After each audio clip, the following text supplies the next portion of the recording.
The game of billiards is urban cool, but it was actually in vogue back in the 15th century. Then players used a mace to strike the ball. When the mace's large head made it tough to shoot along the rail, players started using its slimmer tail end. This led to the invention of the cue stick, so players didn't have to worry about getting the right end of the stick.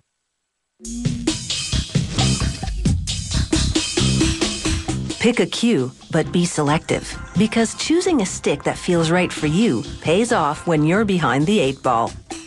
To make the butt or bottom section of a cue, they start with a block of expensive bird's eye maple. The wood spins on a lathe. A donut-shaped blade moves on rails and cuts around the circumference, turning the block into a cylinder.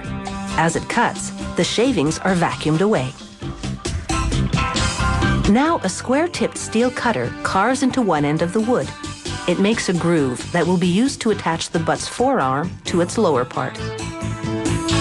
He slides a black plastic ring around the rim and glues it down. It's decorative, but it will also give the cue some stability. Next, he brushes glue on top of it to attach another ring. This one, made of a nickel-silver alloy. He screws the forearm into the lower part of the butt. Glue oozes out of the joint as the screw tightens. The forearm is now bonded to the lower part of the cue, making one butt piece. Then they employ a vertical CNC lathe. Computerized cutters move up on rails, precisely tapering each butt piece to the desired diameter.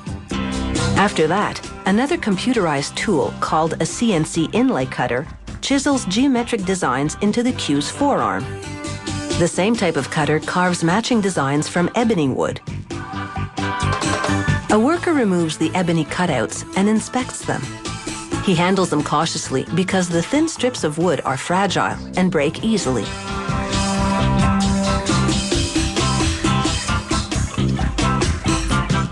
With a stick, he slathers a thick epoxy mixture into the cue stick's carved-out design. The ingredients of this high-strength glue are a trade secret.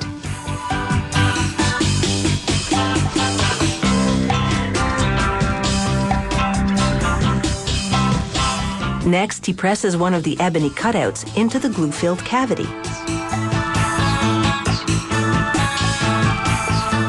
He fits a synthetic ivory cutout inside of the ebony one, pressing it down into the glue with big tweezers.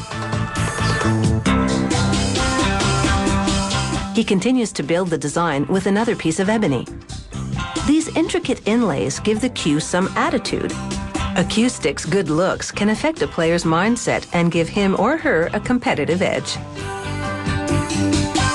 This glue may look a bit messy now, but when it dries, the ample amounts will keep the inlay tight, preventing air and moisture from getting in and doing damage.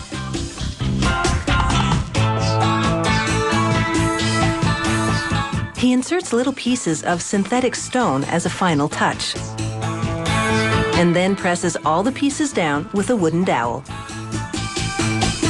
Next, a computerized drill bores a hole into the exact center of the joint section. A second drilling makes a thread inside the hole.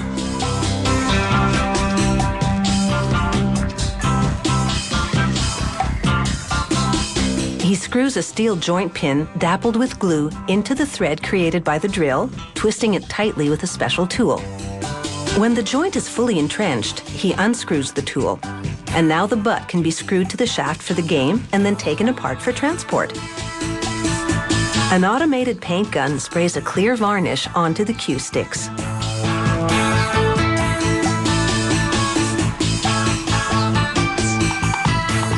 A motorized stamping machine inks the logo onto the cue's butt piece.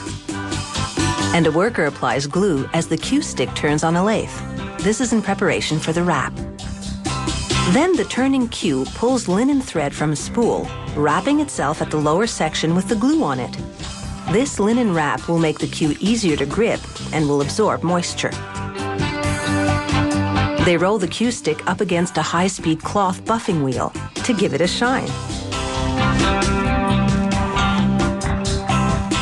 Now these cue sticks are ready for some serious competition in the pool hall.